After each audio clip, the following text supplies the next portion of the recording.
you for joining us again today. This is episode 2 of Compliance Deconstructed. And today we're going to be talking about a subject that's very near and dear to my heart and to my professional life as of today, AI and compliance. Woohoo! So where do we want to start? Like, it's such a big topic. I mean, AI, good, bad, scary, comfortable. Anyone want to kick off? I'll do a little disclosure. When I said near and dear, it's not because I have an affinity or feelings about AI. The reason why I said it, I think it earned its spot for a little disclosure, is that my company, Rubato, uses AI technology in its algorithm and model. And it's a digital health tech startup that uses AI heavily. And as the compliance leader in the company, I find myself thinking about the subject many, many times throughout the day, week, or month, and as we're making decisions. So, little bit of a disclosure about that. What are the feelings? What are everybody's feelings? So I'm pretty conflicted. We were talking about this, the three of us, right? So on the one hand, I think using AI for compliance is a really powerful tool. I think it used correctly, it could be amazing, right? It can maybe help draft policies and procedures, or maybe help summarize some broad, big, proposed and final rules. There are ways of using it intelligently and ethically. On the other hand, I find AI to be really scary. It poses a number of risks. So, and I don't know all the answers, but what information goes into the AI? Do staff know? How do you communicate responsible use of AI? And what does that mean anyway? And does it mean we'll lose our critical thinking skills? Like, I'm really nervous. There are so many risks that what if AI gets things wrong? So as a compliance officer, like, what I appreciate about AI are maybe also the very same things that really scare me. So that's my starting point. Lorie, how about you? Yeah, I think I hear and appreciate all of the concerns, and I share a lot of them. I think for me, I'm sitting where it's finals time in many colleges and universities. I don't know about you, but all my friends in academia are preaching to the kids, don't use AI, don't use AI, don't use AI. And all of a sudden, they suddenly have a professional job after graduating, or a summer internship for that matter, with a company. And they're being told, use AI, find ways to use AI. So I think we do have to strike that balance. I think I also have environmental concerns. I did some quick research, and every time you do an AI job, it consumes the equivalent energy of 1 to 3 water bottles worth. So I do have that environmental concern, but a lot of companies have added AI to goals and requirements to people's jobs. So it's very much here to stay. And I think we have to figure it out, make sure that we're not giving AI, Elvan, I don't want to steal your thunder, but don't want to steal that the private data, the PHI, the super PHI, because where does that live? So then we're into privacy world. So those are my thoughts. Agreed. It's very important for us to, Jess, you made this point. What if it makes a mistake? It's not what if, when it makes a mistake. That's why it requires our proofreading and our critical thinking. AI can only do what a human teaches it to do. So I think, again, we are in the middle of the problem, but we're also in the middle of the solution. So if those people who are looking at AI as something that's going to solve all their problems, they're only looking for a bigger problem to solve themselves at a later time. And those people who are simply looking at it from another drastic end of the spectrum and say, this is going to cause me more problems, are missing out on the benefits of being able to utilize it. So again, how are we using it? When are we using it? What information are we feeding in there? Like Lorie said, right now we have a lot of AI modeled note creation. medical records creation That's right. technology that's out there. And of course, why did we get to that point? Because clinicians are burnt out from their own documentation. They want a faster solution. Fantastic. But what AI cannot do is have that critical thinking to superimpose it onto what you see in front of you, which is a living, breathing human. And then when you feed that information into any kind of platform, AI platform, where is that information going about Mrs. Smith? Because it is not very hard, because they make it very clear at the bottom of most AI platforms that it is storing information. Why? It needs to store it to perfect its system. So it has to store it. There's no other option. So where is it storing it? And who can have access to it? Because there are only so many Mrs. Smiths that a clinician who logged in with their login can create out of that IP address. It makes it very clear who we're talking about. So it really makes it, HIPAA problem. That's where I see it. There's a lot to unpack here based on, what the three of us have said. Is actually, I think AI is a really exciting technology. And like I said, used responsibly, I think it opens up so many opportunities and it addresses some very real issues. Like you said, Elvan, burnout.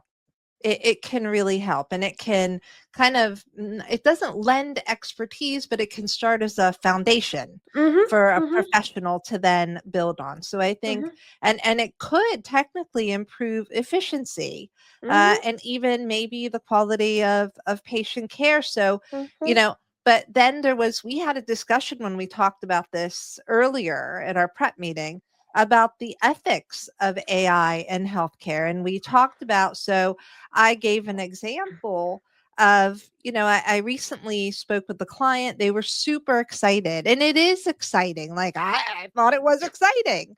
And they asked me to test out their new compliance hotline. And what I found out was that it was run by an AI bot or an AI agent, whatever the new term is. And actually, I was shocked because it was a female voice and she sounded so empathetic and sounded almost so real. In fact, I didn't have a concern until the very end where there was something she wasn't understanding. You're but I raised the concern because I realized actually she wasn't being empathetic, and that could go wrong depending on what the issue is. Like, how does that AI really know to respond? And how do I feel if I know I'm not, there's something about the hotline that I feel myself might be better, although it depends how you define better. I think there's something important about a human interaction on the hotline. You have somebody who's, maybe they're anxious about calling the hotline. They're calling the hotline because they're worried about something, right? And what does it mean if, we're responding to that with a bot? Like, does that say anything about how concerned or how much weight we give to that hotline? And what does that mean, for the person who might be really stressed, really anxious, and have a concern? And maybe that requires a human touch to navigate that conversation or the nuances of that conversation. And I don't know the answers to that. I just realized that as good as this bot sounded, and I could see the argument for using it and the efficiency, I wondered, how efficient is that? You still have to have a human follow up, right? You might still have to have a human have a conversation. And so I'm on the fence, if I'm honest, about that particular use of AI, because it could be great or it could be maybe not so great. It may seem like a nice way of saving costs or doing business or whatever it is, running the hotline. But is it? I don't know. I'm not sure. So that was one. And another thing that came up, and I didn't realize, I don't know, ladies, if you realize, I've been going to my PCP and I found out that they're using ambient AI technology to record your PCP visit. And no one told me that was happening. I mean, I can see the benefits, right? I can see the benefits. The clinician gets to talk to you face to face. They then have more time to spend on their patients because they're not sitting there. The clinician still has to review the notes.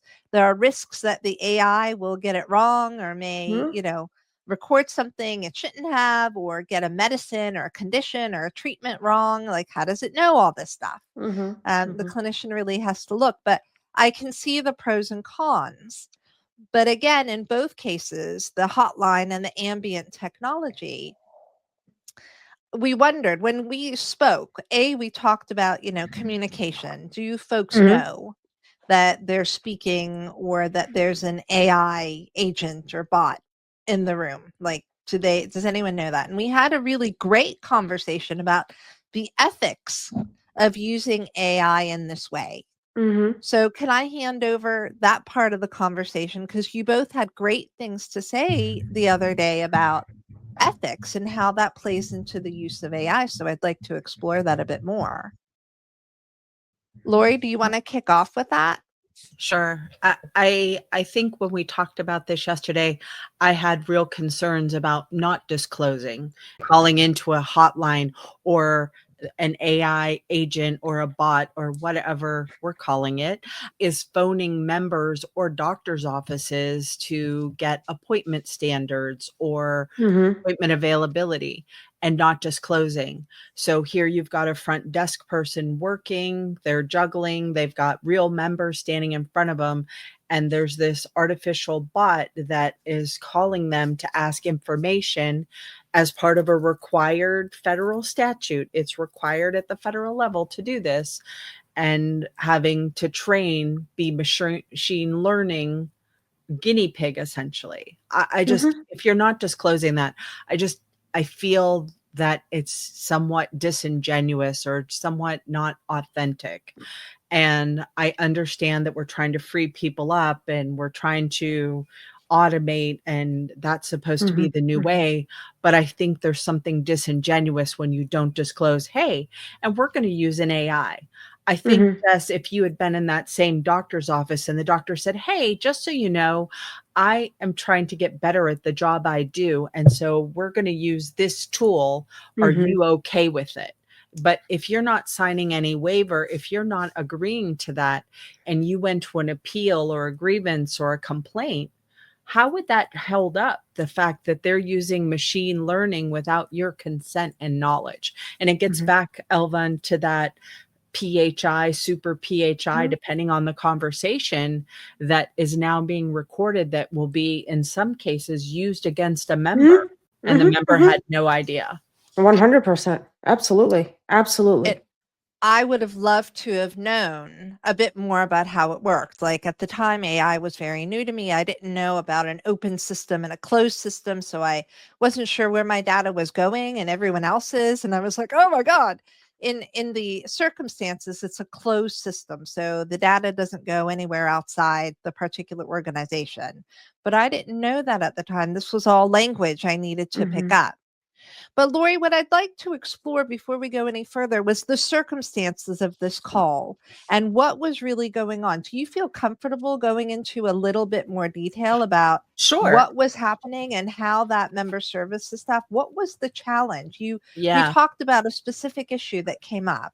Yeah. So in this case, the AI agent or bot, again, whatever word you want to use, was a male. It was a male, and they were required to make what we call secret shopper calls. And that, for those of you who don't know what secret shopper calls are, that is when they call an organization or any entity and they propose to get services or schedule an appointment or something of that nature.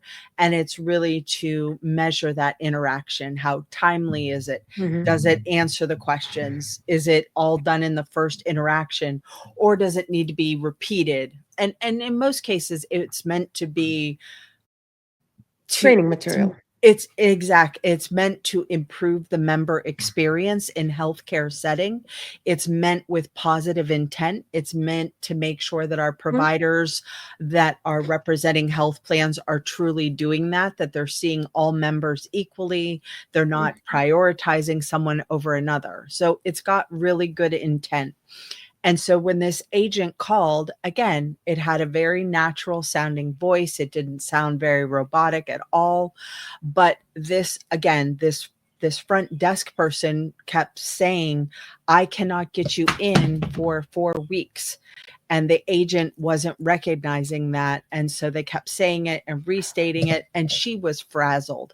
And I had a lot of empathy for her because, again, understanding what that person was doing, it wasn't just answering a telephone. And so I think, a telephone. I have to think about my Gen Z friends, and not my Gen X millennial friends.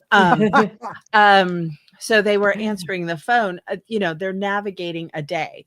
And so I just think, and again, at no time was it disclosed that they were essentially being used for machine learning, that this was, and again, it's a secret shopper. So they don't disclose, hey, we're secret shopping you. No. They can't disclose that part, but it just felt on top of being secret shopped, you're using an AI bot, which is purportedly to learn from this interaction. And it made it very, I had more empathy for the front desk person, where maybe if it was me making that same phone call, I may not have had that same level of empathy because I felt like that interaction didn't go as well as it could have because of how the agent reacted.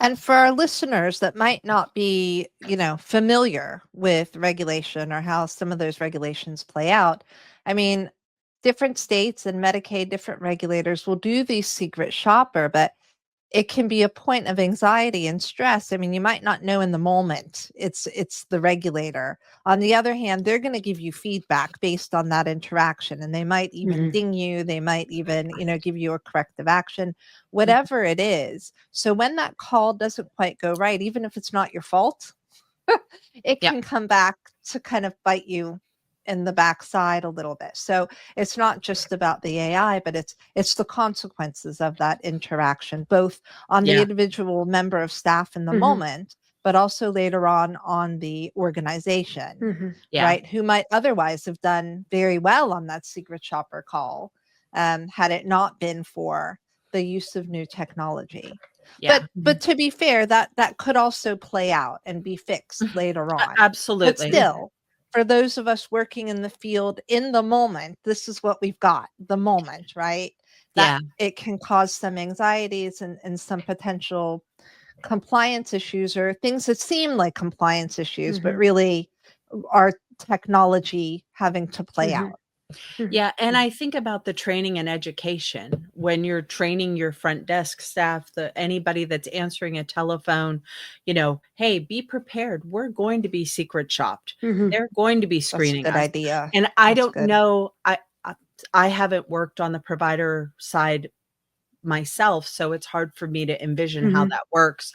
But I would hope that there were training or education in which the provider team was, whether that's an office administrator or some other person, if it's the practitioner themselves, they're having that conversation with the staff and say, hey, gang, part of what we do will require us to be secret shopped. We may get calls from MCOs, from regulators, from the federal government, from third parties. And it's all in the interest of making sure that members are getting what we've told them that we would do in our provider directories. And we could have a whole separate conversation on the love and joy that is provider directories. But really, it's making sure that the information in a provider directory is accurate and true, and that when a member calls, they can be seen when they need to be seen. So I think it's really important, though, that our provider friends take the feedback and the spirit in which it's intended. And AI is just one avenue to help get at that faster. Because for those listeners, there are literally thousands of providers. It's not just, the 10 in your county where you live, or the city that you live in. There are thousands, hundreds of thousands, tens of thousands of providers nationwide. And at the federal level, if you think about, Medicare or ACA or things like that, that doesn't have that state level oversight in the same way, they're trying to come up with one standard, and secret shopping has really proven to be very successful. But AI can help, and I want to believe that. Positive thinking, Jess, positive thinking, Elvan. I think the issue is that AI is still so new. Yes. And to a lot of healthcare providers or organizations, AI is new. I mean, I've been working with it. You've been working with it. It's the nature of our work, right? And we're also curious people. Yes. We've been Yes. working together. We're friends. We know each other. We're curious. That's kind of part of why we get along so well. We want to know more. Yeah. But actually, looking at my providers and my clients, I don't necessarily see that. I see people who don't really know what AI is. They're afraid of it. And maybe, they're doing their day-to-day job. That doesn't necessarily leave a lot of room to learn about everything else that you might need to know when you're working in the healthcare space. Like, I get that.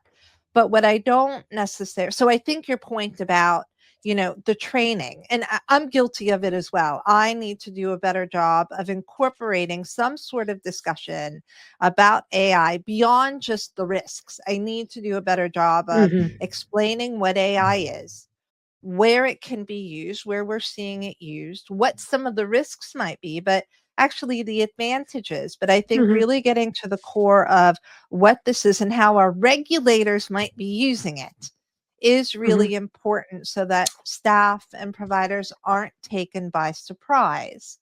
But I do think there's an issue of how new it is. And something that really surprised me, and that continues to surprise me, is that some of the clients that I work with, early on, I was saying, hey, we've got to look at AI and examine it as a potential risk. I get the opportunities, but we've also got to look at the risk. And I've been really shocked that some of my clients and providers have said, no, we're not going to deal with this. We just can't cope. We're not going to look at it.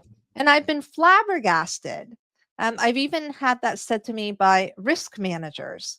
And I've been like, wait a minute, no, come back. And really trying to figure out, how to get them back on board. But it can be tough. For those of you who are listening, if you're encountering that kind of, attitude or that barrier, I think it's fear. It's fear of the unknown. And AI can be such a big topic, and there are so many compliance implications. It's why we should be talking about it. But equally, I can see where people might be backing off and being a little scared. So if you need to keep pounding the horn and keep coming back, it's okay. It's going to be an uncomfortable ride, as with any new technology. It can be tough. I mean, I think one of the topics that come up in healthcare compliance and AI is that about 2 years ago, when the AI technology was even newer, third-party organizations that do the audits and the denials for CMS, they started using AI technology. Fantastic. They're able to save time on their workforce, because you get a human who is reviewing 200 pages of CPT codes and reimbursement. I mean, those eyes, God bless it. Then versus you get AI technology who can do it a lot faster. So that was just great. That was the beginning of it, and that was great. But then you go into these cases where it's not as easy as the accuracy of machine learning, but it requires the human analysis, knowledge base, experience, and analysis to make that claim denied or reimbursed. And then the providers started blowing the horn at that point and saying, time out, you're denying these payments and your reasoning does not make sense, because the machine learning has not learned enough, has not been accurate enough to utilize the technology. Then CMS said, okay, our contractors can only use, and please do not quote me on this, but they capped it, meaning AI can only be used on X percentage of denials as as a technology to be used, which I really appreciated, because now they're recognizing that, again, AI can only do what the human teaches it to do. There are some concepts where human cannot even teach the machine. There is no way to improve it, because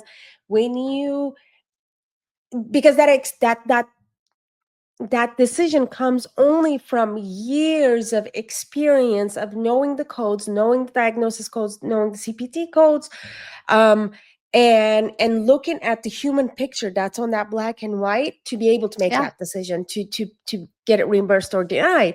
So I am excited about being used for stuff like that, but then of course it came at the expense of some providers saying, time out, you're denying it, now you're making me spend more time and money fighting you back, and your fighting machine cannot show up to administrator, law judges trial. I mean, not trial, but a meeting. Well, because AI don't show up. It's just that's a good thing about AI. It don't show up to meet you ever. But I think there is that piece where AI is being utilized. Again, I have to go back. Compliance being such a broad subject, and compliance touching so much of ethics and authenticity.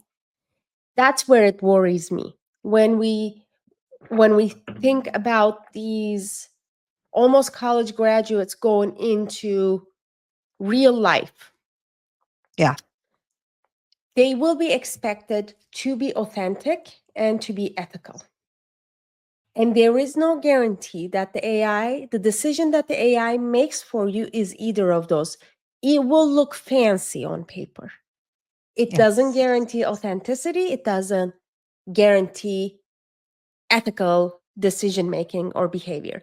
But I think because unfortunately, where we have come, we value the pretty look on the outside, the pretty packaging so much that I'm not sure if people are as worried as you ladies and I are. About the substance. Yes, because I do get this even in my professional environment. I get an email, it's so well written, and the information, and I'm thinking to myself, wait a minute, I've spoken with this person about a dozen times. This is not how this person talks. I know it was populated by the use of AI. Then in that moment, even though maybe the substance somewhat is there, then it makes me question the integrity, the authenticity, the ethics. So I think those are things that worry me about the next generation. There are implications there for relationship building, and right? And for us as compliance professionals, like that's everything. Like relationship building is fundamental to what we do. And if you're getting these pre-populated emails or messaging and you feel that they're authentic, or they're not really, the other party isn't invested or engaged, it's really hard to build those relationships. But equally, coming from a compliance officer, if you're sending pre-populated information, or you put something together using AI and it's wrong, what does that say about people's trust and belief in you and your ability 100%. to maintain and foster those relationships? I mean, I'd like to go back for a moment to your point about the coding, because I've seen that. I've seen for risk adjustment and for HEDIS. I think that, patient records can be so complicated, and while it's helpful to have the AI, and it does help, it can't replace a person. It's too complex. It's too complicated. It does miss important information and make mistakes. And I think that will always be the case, even when AI, is almost near perfect, because medical records are too complex. I believe that. So as good as AI might get at helping out with that coding, I think there are always going to be nuances that the AI isn't going to be able to catch.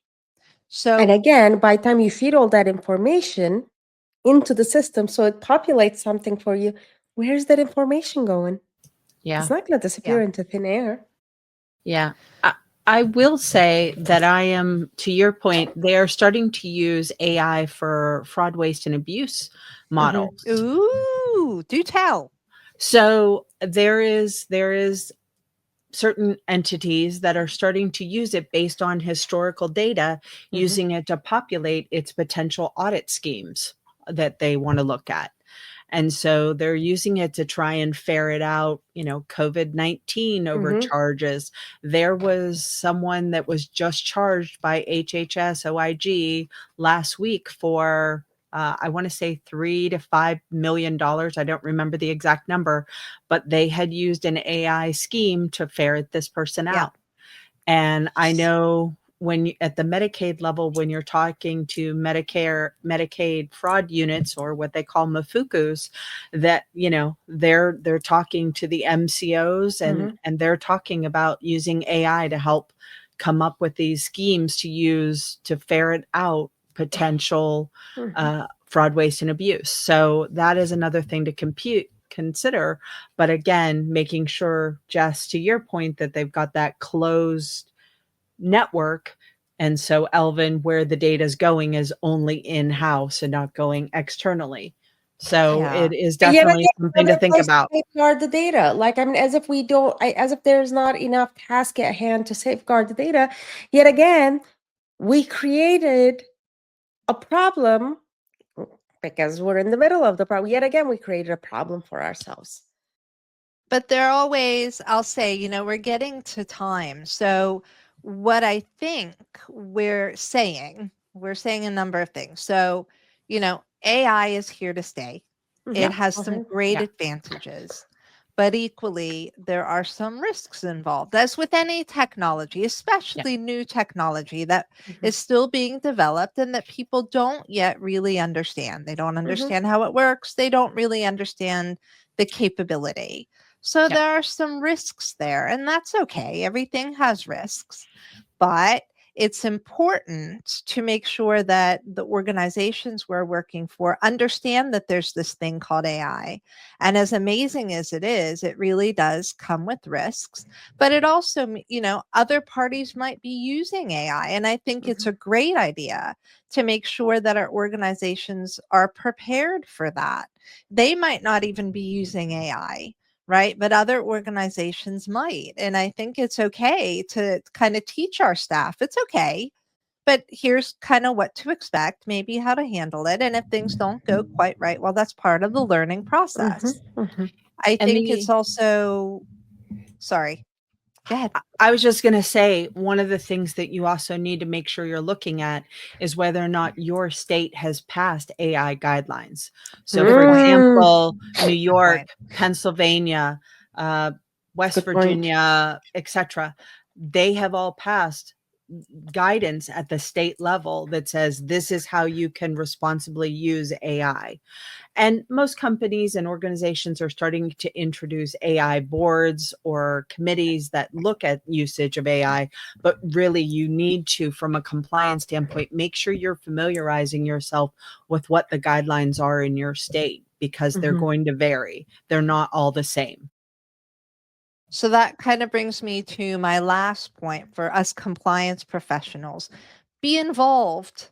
Learn what you can. Keep pushing that message about, AI, the good, the bad, the in between, and push back. I mean, you're going to get folks who are scared, who don't really know, or who are so in love with the technology that they don't want to look at the risks. But, those would be the same individuals. They would do that regardless of the technology. So stand your ground and help the organization navigate what some of the benefits are and some of the uncertainties and some of the risks, and make sure you've got a seat at the table with any new technology project that compliance and privacy, or compliance, together, if you're one person doing both roles or you're two separate people, make sure you guys have a seat at the table and you can have some of those conversations.